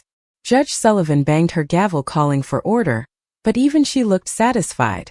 Derek sat frozen at the defense table, his face pale. Jonathan Reeves was already whispering urgently to him, probably about appeals. But it didn't matter. We'd won. Not just won, we'd sent a message that would echo through every development company in the state. I turned to face the plaintiffs. Mrs. Dawson was sobbing, surrounded by her family. The Keebways were holding each other. People who'd been carrying the weight of this fight for years were finally able to set it down. Dr. Okoye put his hand on my shoulder. "You did it," he said quietly. "We did it," I corrected. But I knew what he meant. This was bigger than a legal victory. This was vindication. Proof that the invisible could become undeniable. That the dismissed could demand to be heard. Judge Sullivan dismissed the jury with thanks, and we gathered our materials. I was packing my briefcase when I felt someone standing beside me. I looked up to find my father. He looked older than I remembered, tired in a way that went beyond physical exhaustion. "We need to talk," he said. "There's nothing to talk about. Your brother, he's made mistakes. But Maya, this verdict, it's going to destroy everything we've built." "Then you shouldn't have built it on lies," I said. I picked up my briefcase and started to walk away. "Your mother and I want to help you," he called after me. "We want to make things right." I stopped and turned back. "You want to make things right?" I repeated. "Where were you when I was lying in a hospital bed for 8 months? Where were you when I was learning to walk again? Where were you when I needed a family?" He had no answer. I didn't expect one. "You had your chance to be my family," I said. "Every single day for 3 years. You chose not to take it. Don't pretend now that this is about reconciliation. This is about damage control." I left him standing there and walked out of the courtroom into the cool evening air. The media was waiting outside, cameras and microphones everywhere. Dr. Okoye had prepared a statement, but I found myself wanting to say something directly. I approached the cluster of reporters and they surged forward. "Ms. Chun, how do you feel about the verdict?" "I feel grateful," I said. Grateful to the jury for taking this seriously. Grateful to my clients for their courage. And grateful that justice, real justice, is still possible in this system. What do you say to your brother? I hope he learns from this. I hope he understands that power without accountability is just tyranny in a suit. And I hope other developers are paying attention. What's next for you? I smiled slightly. There are a lot of families out there who need someone to fight for them. So I'll keep doing this work for as long as I can. The questions continued, but I excused myself politely and walked toward where Dr. Okoye was waiting by his car. The reporters eventually dispersed, chasing other angles for their stories. That night, I sat in my apartment with a glass of wine, looking out at the city. My phone had been buzzing constantly with messages. Congratulations from colleagues. Interview requests from news outlets. Even a few texts from family members I barely knew, suddenly interested in reconnecting. I ignored most of them, but there was one message I read several times. It was from Serena, my former colleague from before the accident. She'd moved to California years ago and we'd lost touch. "Just saw the news," her message said. "I always knew you were going to do something incredible. I'm so proud of you. And I'm sorry I didn't stay in better touch after everything happened." I replied simply, "Thank you. That means more than you know." Another message came in, this one from an unknown number. I almost deleted it, but something made me open it. It was from Michael Torres. "I watched the verdict on the news. Thank you for giving me the chance to tell the truth. I know it doesn't undo what I did, but maybe it means something." I stared at that message for a long time. Then I wrote back, "It means you chose courage over fear. That always means something." The following weeks brought new developments. The district attorney announced criminal charges against Derek for conspiracy and witness tampering related to the accident. The case would be separate from the civil trial, but Michael Torres's testimony had provided enough evidence to move forward. Derek was arrested on a Tuesday morning, released on bail that afternoon, but the damage to his reputation was irreversible. Chun Development Group's stock price plummeted. Investors fled. Projects were canceled. Within a month, the company filed for bankruptcy protection. My mother tried to visit me again. This time she didn't call ahead, just showed up at my apartment building. The doorman called up and I almost said no again. But something made me agree to see her. She looked diminished somehow when she walked into my apartment. Smaller than I remembered. Less certain. She stood awkwardly in my living room, looking around at the space I'd built without her knowledge or help. "You've done well for yourself," she said finally. "I have." She nodded, wringing her hands. "Maya, I don't know how to fix this. I don't know how to make you forgive us." "You can't," I said gently. "That's not how this works. Mom, you don't get to ignore someone's existence and then demand forgiveness when the consequences catch up with you." Her eyes filled with tears. "I was a terrible mother to you. I know that now. I favored Derek. I let your father's priorities become mine. I told myself you were independent, that you didn't need us the way he did. But that was just an excuse for not trying." I sat down on the couch and gestured for her to do the same. She perched on the edge of the chair across from me. "Why are you here?" I asked. "What do you actually want?" "I want to understand," she said. "How you survived all of this. The accident. The recovery. Building this case. Becoming this person. How did you do it without us?" I looked at her for a long moment. "I did it because of you," I said. "Because you showed me that I couldn't rely on anyone but myself. That family wasn't something I was born into, it was something I had to create. So I created it. I found mentors like Dr. Okoye who saw value in me. I built relationships with people who showed up. And I learned that the absence of your love didn't mean I was unlovable. It just meant you were incapable of giving what I needed." She was crying openly now. "I'm so sorry, Maya." "I know," I said. "But sorry doesn't change the past. It doesn't give me back the years I spent trying to earn something you were never going to freely give." She wiped her eyes. "What can I do?" "Be better," I said simply. "Not for me. I don't need you anymore. But be better for yourself. Because the person you were, the mother who could watch her daughter lie in a coma and not visit, that's someone you have to live with. I don't." She left shortly after that. I didn't feel triumphant or vindicated. Just tired. Tired of carrying the weight of their failures. Tired of explaining to them what they should have understood all along. But I also felt something like closure. The kind that comes not from reconciliation but from finally accepting that some relationships can't be saved and that's okay. The trial for Derek's criminal charges was scheduled for 6 months out. I wouldn't be directly involved since I was a victim rather than an attorney in that case, but I'd have to testify. The prospect didn't frighten me anymore. I'd already faced him in court once and won. This would just be finishing what we'd started. In the meantime, I threw myself back into work. Our firm was flooded with new cases after the verdict. People who'd been wronged by corporations and institutions finally believing that justice might be possible. Dr. Okoye and I hired 3 more attorneys and expanded our offices. We created a fund using a portion of our fees from the Chun development case to provide free legal services to families who couldn't afford representation. One afternoon about 2 months after the verdict, I was in my office reviewing a new environmental case when my assistant buzzed me. "There's someone here to see you," she said. "A young woman. Says she's a law student and she's been following your work." I almost said I was too busy, but something made me agree to a quick meeting. The young woman who entered my office was maybe 25, nervous energy radiating off her. She wore a blazer that was slightly too big and carried a worn leather portfolio. "Miss Chun," she said, extending her hand. "My name is Rachel Martinez. I'm a second-year law student at Lewis & Clark. I've been following the Chun development case since it started." I shook her hand and gestured for her to sit. "What can I do for you, Rachel?" She took a breath. "I want to be like you. I grew up in a neighborhood like the one you defended.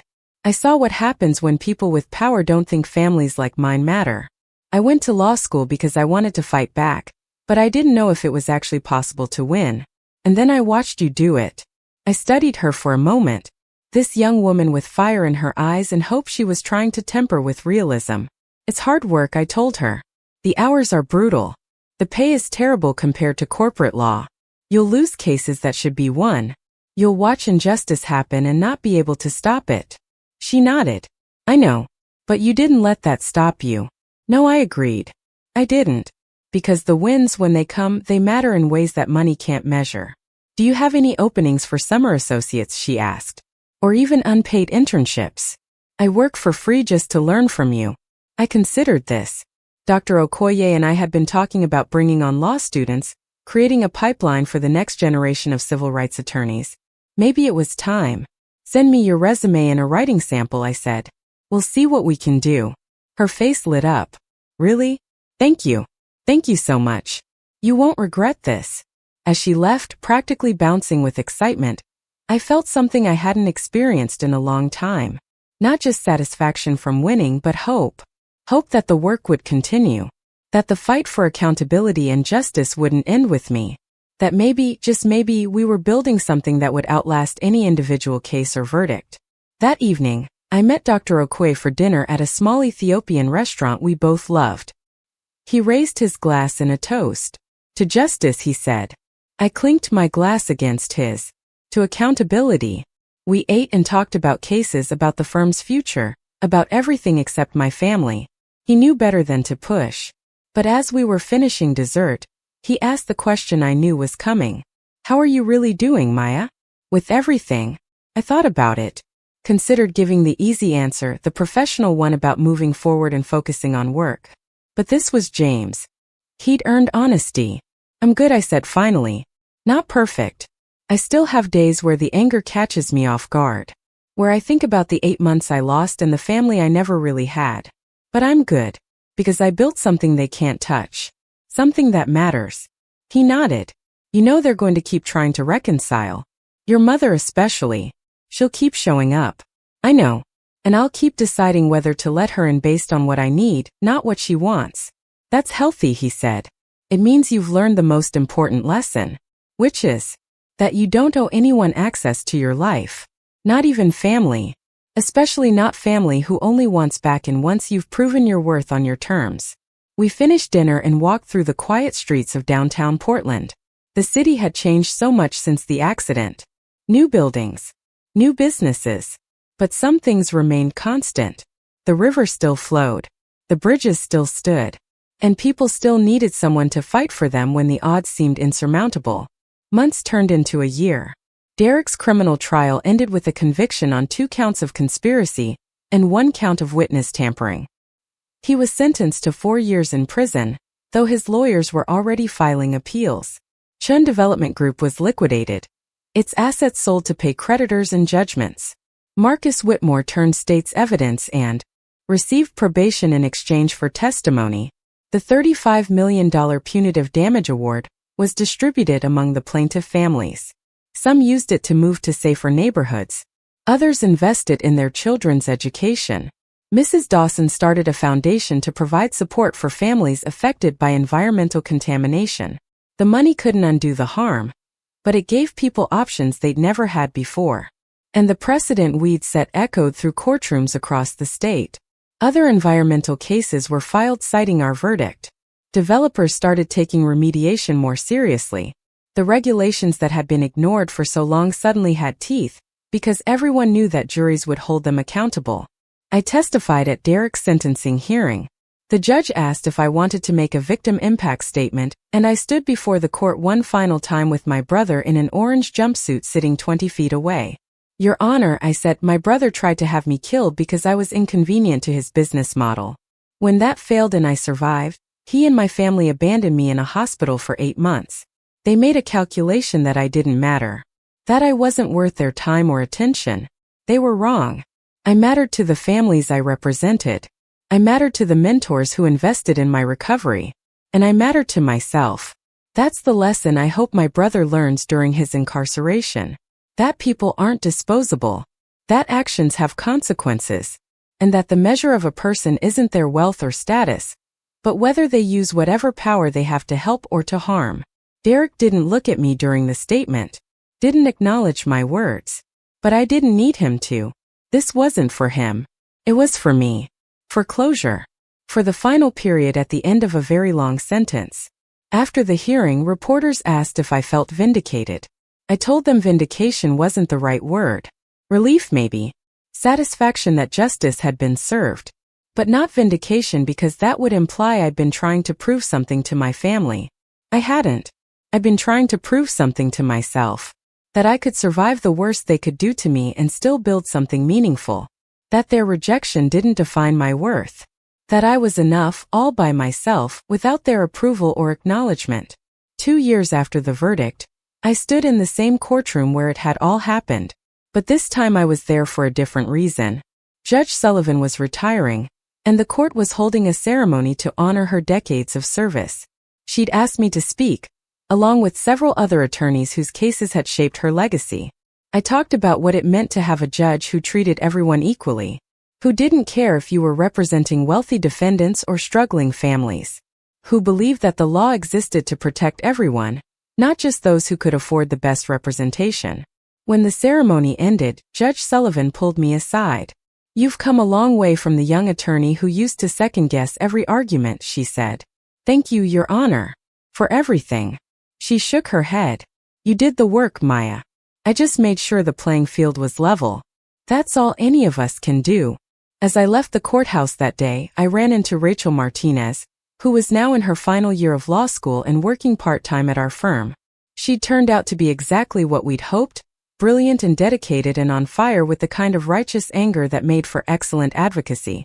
She told me about a case she was helping research, another developer cutting corners in low-income neighborhoods. "We're going to get them," she said with certainty. "Just like you did." I smiled. "I have no doubt." That evening, I returned to my apartment and found a letter that had been slipped under my door. The handwriting was familiar. I opened it standing in my kitchen, the city lights twinkling outside my windows. "Maya," it began. "I don't expect you to respond to this. I'm not even sure you'll read it. But I needed to write it anyway. I've spent the last 2 years in therapy trying to understand how I became the kind of person who could try to have his own sister killed. How I convinced myself that business was more important than family, than human life.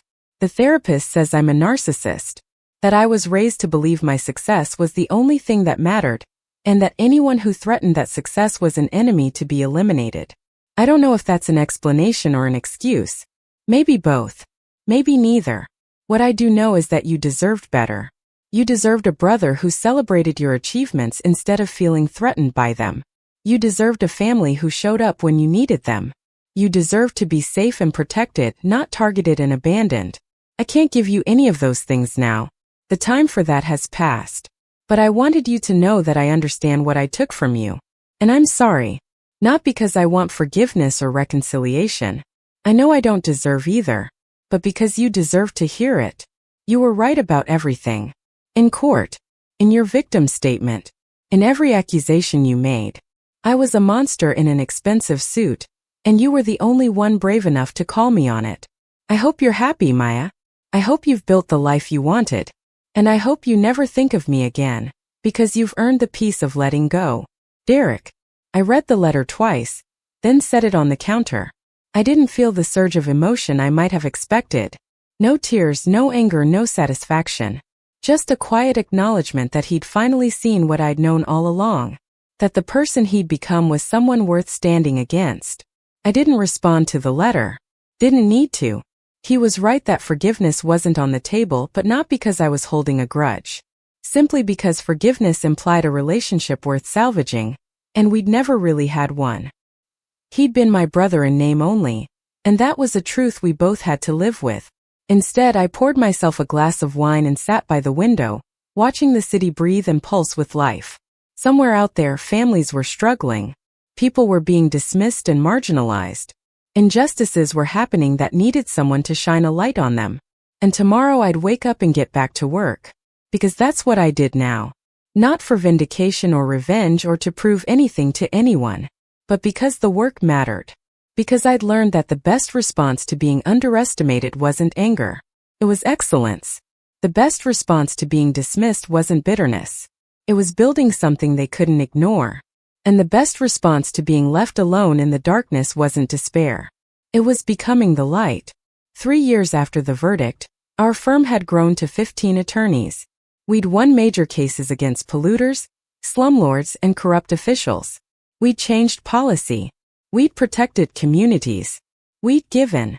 voice to people who'd been told they didn't matter.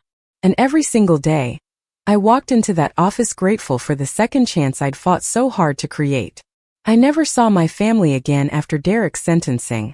My mother stopped trying to visit. My father sent a Christmas card the first year, then nothing. Vanessa divorced Derek while he was in prison and moved to New York. They all moved on with their lives and I moved on with mine.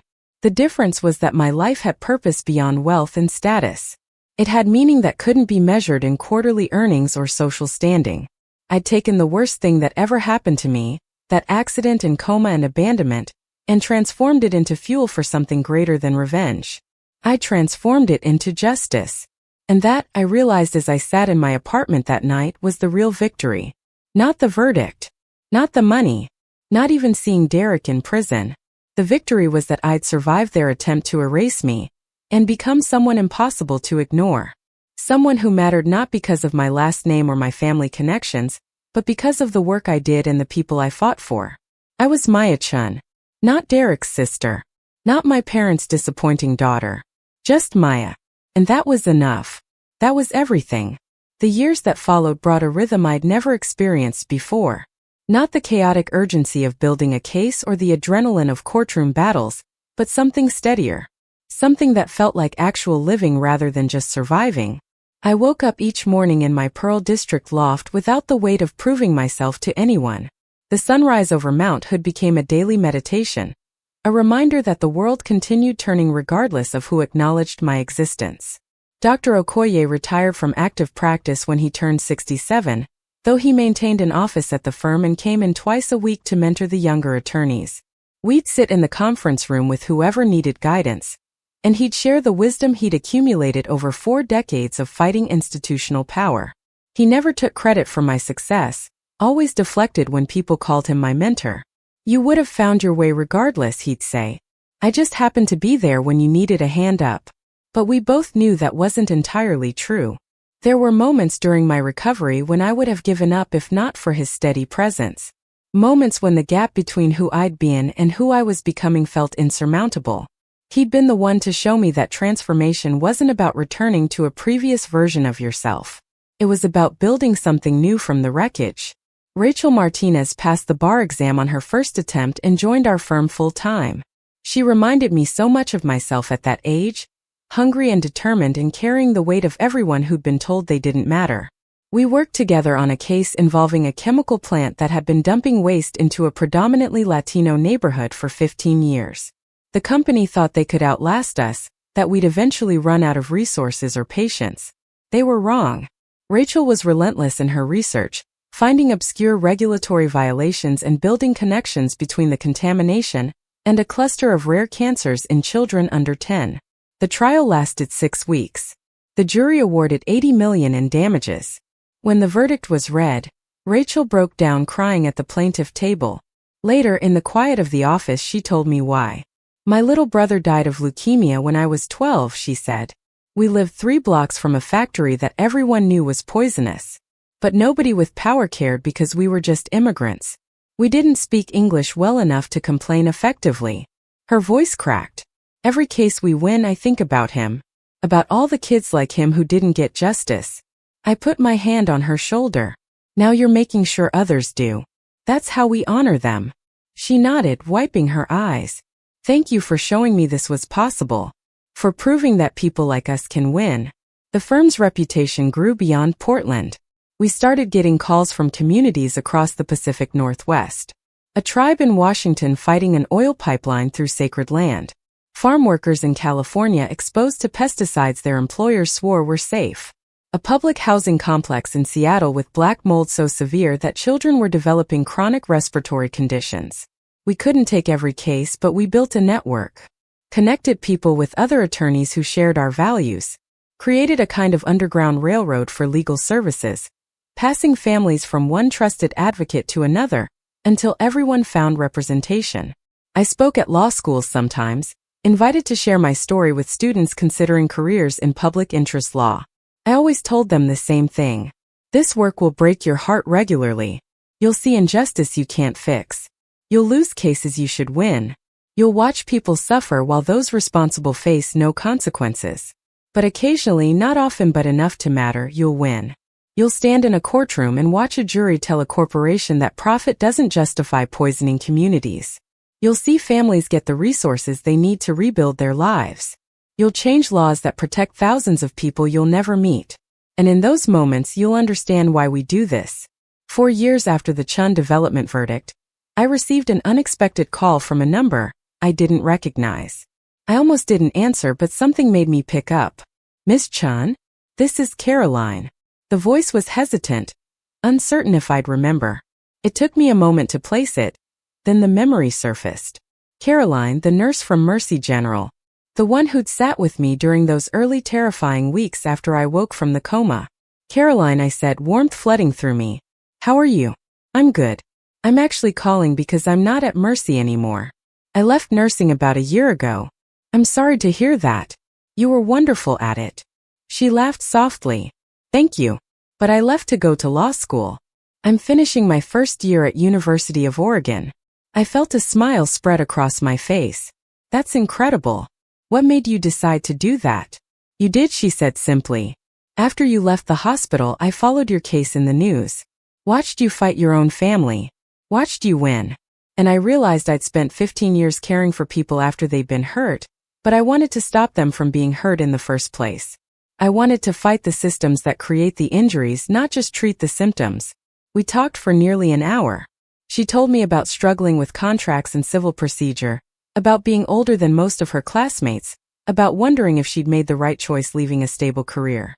I told her what I told all the young attorneys who doubted themselves. The fact that you're questioning whether you're good enough means you care about doing it. Right. That's the most important qualification. Before we hung up, she said something that stayed with me. When you were in that hospital bed, barely able to speak or move, you had this look in your eyes. Like you were already planning how you'd come back from this. I remember thinking, this woman is going to do something extraordinary. I just didn't know I'd get to watch it happen. Thank you, Caroline. For everything you did. For seeing me when no one else would. That's what nurses do, she said. We see people at their most vulnerable and we choose to believe in their resilience. You just happened to prove me right.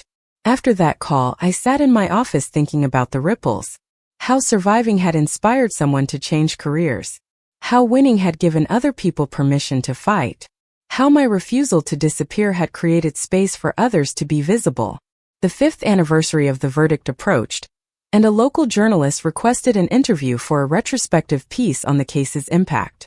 I normally declined media requests, preferring to let the work speak for itself, but Dr. Okoye convinced me this one was worth doing.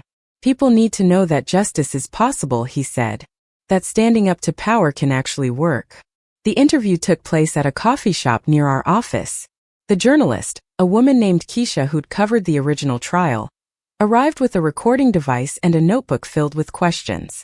We've seen significant changes in how environmental violations are prosecuted since your case, she began. Developers are doing more thorough remediation. Regulators are more aggressive in enforcement. Do you feel like the verdict achieved what you wanted? I considered the question. The verdict held one company accountable for specific harms. But the real impact has been cultural. People in communities that get overlooked now know they have legal recourse. Developers know they can't assume silence equals consent. That shift in expectations, that's what creates lasting change. She asked about my family, whether we'd reconciled, whether I had regrets about how public the case became. I've learned that reconciliation isn't always possible or even desirable, I said. Sometimes the healthiest thing you can do is accept that certain relationships are fundamentally broken and move forward without them. As for regrets, no. Those families deserved their day in court. My personal discomfort with publicity was irrelevant compared to their need for justice. What about Derek? Have you had any contact with him since his sentencing? None, I said. And I don't expect to. We're strangers who happen to share DNA. That's all we've ever really been. She scribbled notes, then looked up. There's something I've always wondered. During the trial, you were so composed, so controlled, but you were suing your own brother, proving he tried to have you killed. How did you manage that emotionally? I thought about the question, tried to articulate something I'd never quite put into words before. I think when you survive something that should have destroyed you, you gain a different perspective. The accident, the coma, the abandonment, those things could have broken me. Should have, maybe. But instead they burned away everything that wasn't essential. All the desperate need for approval. All the hope that my family would suddenly become who I needed them to be. What remained was clarity. About who I was. About what mattered. And once you have that clarity, other people's opinions stop having power over you. The article ran a week later with the headline, "From Coma to Courtroom: How Maya-chan Transformed Tragedy into Justice." It included interviews with some of the plaintiff families, quotes from legal experts about the case's precedent-setting impact, and a sidebar about the increase in environmental enforcement actions since the verdict. Mrs. Dawson was featured prominently, talking about her grandson Elijah, who was now 11 and thriving in a new school, after they'd moved to a different neighborhood with the settlement money. He still struggles with focus sometimes, she said in the article. The lead poisoning left permanent effects. But he's getting the support he needs now. And he knows that what happened to him mattered. That people fought for him.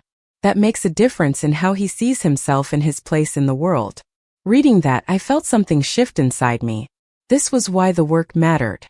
Not because of verdicts or dollar amounts, but because of 11-year-old boys who knew their suffering hadn't been invisible. Who understood that justice, however imperfect, was possible. 6 years after the verdict, I was invited to speak at a national conference on environmental law.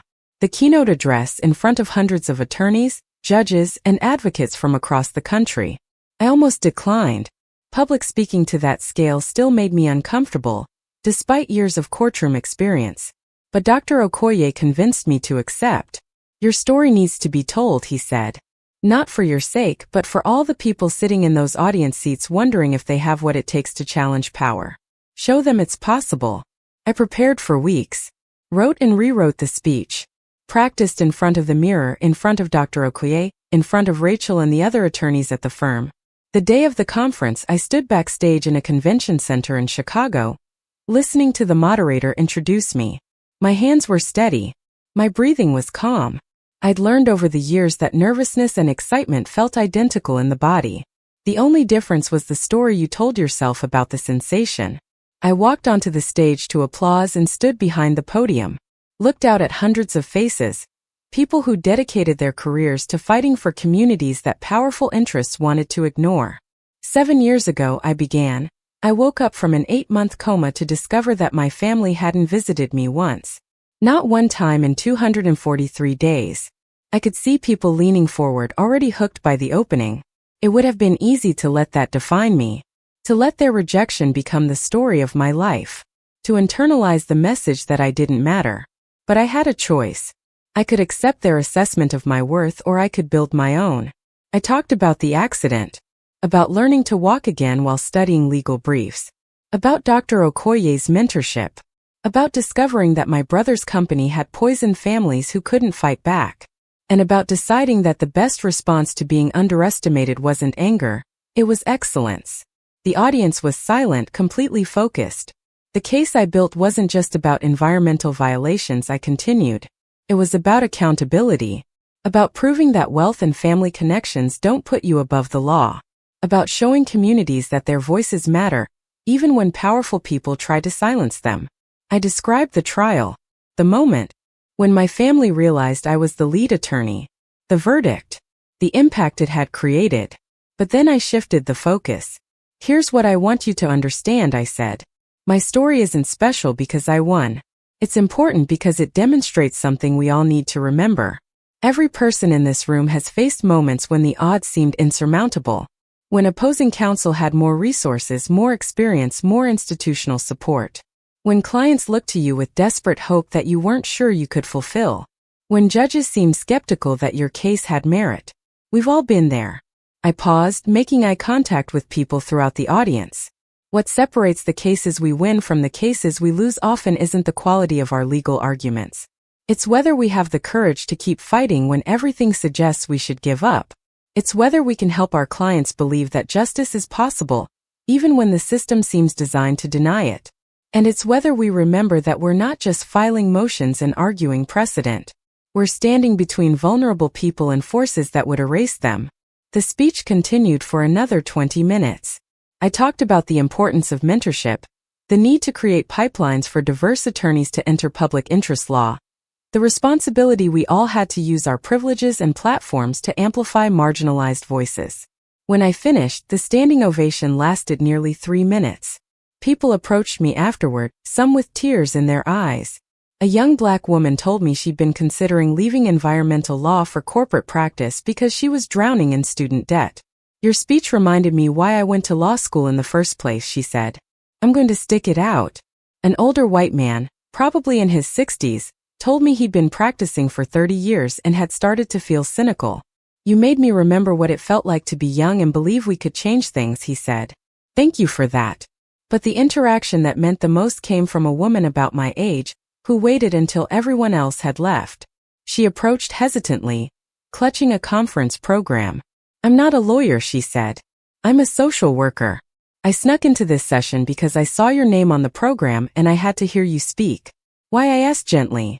Because I was one of the kids in those condos, she said. Her voice shook slightly. Not the Chun development ones. Different project, different city. But same story. Contaminated land, sick children. Families with no power to fight back. I was 7 when we moved in. By the time I was 9, I had developmental delays and chronic health problems. We were too poor to sue. Too overwhelmed to organize. So nothing ever happened to the people responsible. I felt my chest tighten. I'm so sorry. She shook her head. Don't be sorry. Be proud.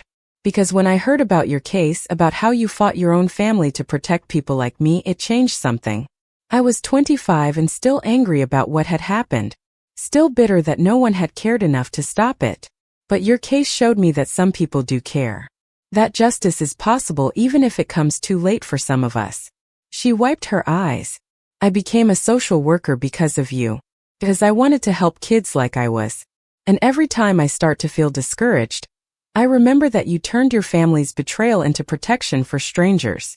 If you can do that, I can keep showing up for the families I serve. We talked for another half hour. She told me about her work with foster children, many of whom had been removed from homes due to environmental health hazards. She told me about the systemic barriers she fought daily. And she told me that knowing someone had won against those systems gave her hope when nothing else did. After she left, I sat alone in the empty conference room for a while. Thought about the ways our actions ripple outward in directions we never anticipate. I'd filed that lawsuit to hold my brother accountable and protect specific families. But it had inspired a social worker in another state to keep fighting for vulnerable children. Had given a young attorney permission to stay in public interest law. Had shown communities across the country that challenging power was possible. Those ripples mattered more than any verdict. 7 years after the trial, I took my first real vacation since the accident. Dr. Okoye insisted, practically forcing me to block off 2 weeks on my calendar. You're no good to anyone if you burn out, he said. Go somewhere beautiful. Rest. Remember that you're a human being, not just a legal machine. I chose Hawaii, rented a small cottage on the north shore of Oahu where the sound of waves replaced the constant hum of the city. I brought 3 books, all fiction. None of them related to law. I spent my days swimming in water so clear I could see my shadow on the sand below. Walking on beaches where the only footprints were mine and the occasional bird. Eating fresh fish and reading until the sun set. For the first time in years, possibly in my entire life, I wasn't performing for anyone. Wasn't building toward anything. Wasn't proving my worth or fighting for recognition. I was just existing. Just being. And it felt like the most radical act I'd ever committed. On the 5th day, I was sitting on the beach watching surfers when my phone rang. I'd promised to keep it on for emergencies but had told everyone at the firm not to contact me unless absolutely necessary. It was Rachel. I almost didn't answer, but she wouldn't call without good reason. Maya, she said when I picked up. I'm so sorry to bother you, but something's happened that I think you need to know about. What is it? Your brother, she said carefully. Derek. He died yesterday. I felt nothing at first. Just a strange blankness where I thought emotion should be. How? Prison fight, she said. From what I understand, it was quick. He didn't suffer. There was a pause. Your mother has been trying to reach you. She wants you to come to the funeral. I watched a wave crash against the shore. Watched the white foam spread and then retreat. Felt the sun warm on my skin and the sand cool beneath me. I'm not going to the funeral, I said. Are you sure? Rachel asked gently. This might be your last chance for closure. I've already had my closure, I told her. Years ago in that courtroom, Derek made his choices and I made mine. His death doesn't change anything. We talked for a few more minutes, Rachel making sure I was actually okay, and not just pretending to be. I assured her I was fine, that I'd process this in my own time, that I didn't need to rush back to Portland. After we hung up, I sat on that beach for hours. Thought about the brother I'd never really known. The boy who'd been given every advantage and used them to build an empire on other people's suffering. The man who tried to have me killed and then abandoned me when that failed. I felt sad, but not for him. For the relationship we'd never had. For the family that had never existed except in my childhood fantasies. For the wasted potential of what we might have been to each other if different choices had been made. But I didn't cry. Didn't feel the need to rage or mourn or even acknowledge his passing beyond this moment of quiet reflection. He'd been a stranger for most of my life. His death just made that official. I stayed in Hawaii for the remaining 9 days of my vacation. Didn't attend the funeral. Didn't call my mother or send condolences or pretend to a grief I didn't feel.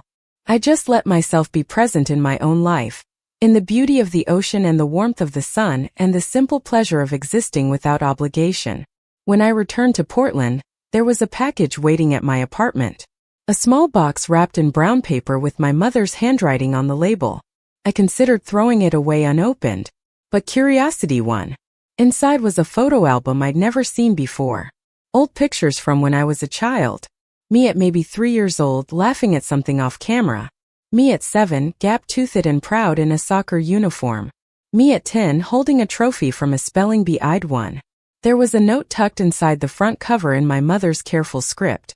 Maya, I found this when I was packing up the house. I'm selling it, moving to something smaller now that Derek is gone and your father and I have separated. I thought you should have these. I know I failed you as a mother. I know that keeping these photos while treating you the way I did makes me a hypocrite. But I want you to know that I saw you. Not often enough. Not well enough. But I saw you. And in the moments captured in these pictures, I loved you. I just didn't know how to show it in the ways you needed. I'm not asking for forgiveness or reconciliation. I just wanted you to know that you were loved, however imperfectly. That you weren't as invisible as you felt. I hope you've built a good life. I hope you're happy. And I hope someday you can remember the good parts of your childhood. If there were any, without the weight of all the ways we failed you. Mom. I sat on my couch looking through the album. At pictures of a child who'd been happy before she learned she didn't matter. At evidence that there had been moments, however brief, when my family had participated in my life. I felt something crack open in my chest. Not forgiveness exactly, but a softening. An acknowledgement that people are complicated. That my mother had carried her own wounds and limitations. That loving someone imperfectly is different from not loving them at all, even if the result felt the same to the child receiving it. I put the album on my bookshelf next to my law degree and the framed photo of the plaintiff families from the Chun development case. Part of my history. Not the defining part, but present nonetheless. And then I went back to work. Because work was where I found meaning. Where I transformed pain into purpose and anger into advocacy. Where I built the family I'd needed out of mentors and colleagues and clients who became friends. 8 years after the verdict, our firm opened a second office in Seattle. Rachel headed it up, bringing with her 2 other attorneys we'd trained and a fierce commitment to serving communities that had been poisoned by corporate greed. The ribbon-cutting ceremony was small. Just staff and a few community leaders who'd partnered with us on cases. But standing there watching Rachel address the crowd, talking about access to justice and accountability, and the importance of legal advocates who understood what it meant to be dismissed and discounted, I felt something like parental pride. Not because she was mine in any real sense, but because I'd been allowed to be part of her journey. To show her that the path was possible, and then watch her walk it with courage and skill that exceeded my own. Dr. Okoye stood beside me, now 70 and officially retired but still showing up for the moments that mattered. You did good, he said quietly as Rachel spoke. She's extraordinary. She was extraordinary before I met her, I said. I just gave her permission to believe it. He smiled. That's what good mentors do. We don't create excellence. We just remove the barriers that keep people from recognizing it in themselves. We stood there listening to Rachel outline the firm's commitment to environmental justice, to fighting for communities that extractive industries wanted to treat as sacrifice zones. She mentioned me by name, called me her inspiration and mentor, and I felt that same discomfort with recognition I'd always carried. But I was learning to accept it, learning that letting people acknowledge your impact wasn't the same as needing their validation. I could be uncomfortable with praise and still allow them to express gratitude. The two things could coexist. 9 years after the verdict, I turned 42. The firm threw me a small party in the conference room, cake and champagne and terrible karaoke that lasted until the building security asked us to keep it down. I looked around at the faces of people who'd become my chosen family. Attorneys who fought alongside me, paralegals who kept everything running, law students learning the craft. And I realized this was what I'd been building toward all along. Not victory in a single case, but a sustainable ecosystem of justice. A place where people who'd been told they didn't matter could find advocates who understood their worth. I thought about the woman I'd been 9 years ago, standing in that hospital room learning to walk while everyone who should have cared looked away. That woman wouldn't recognize the life I lived now. The confidence, the community, the sense of purpose that filled even the difficult days. But she'd be proud. Proud that we'd survived. Proud that we'd transformed abandonment into independence. Proud that we'd taken the worst thing that ever happened to us and used it as fuel to protect others from similar harm. Someone asked me to make a speech, and I stood with my glass of cheap champagne in a conference room that smelled like legal briefs and ambition, raised my glass and said simply, to everyone who was told they didn't matter and decided to prove otherwise. We drank to that, to resilience, to transformation, to the radical act of building yourself into someone impossible to ignore. And in that moment, surrounded by people who saw me clearly and chose to stand beside me anyway, I understood what I'd been searching for my entire life. Not my family's approval, not vindication in a courtroom, not even the satisfaction of winning. Just this: connection, purpose, the knowledge that my existence created ripples that made the world slightly better than it would have been without me. That was enough. That was everything. Up next, you've got 2 more standout stories right on your screen. If this one hit the mark, you won't want to pass these up. Just click and check them out.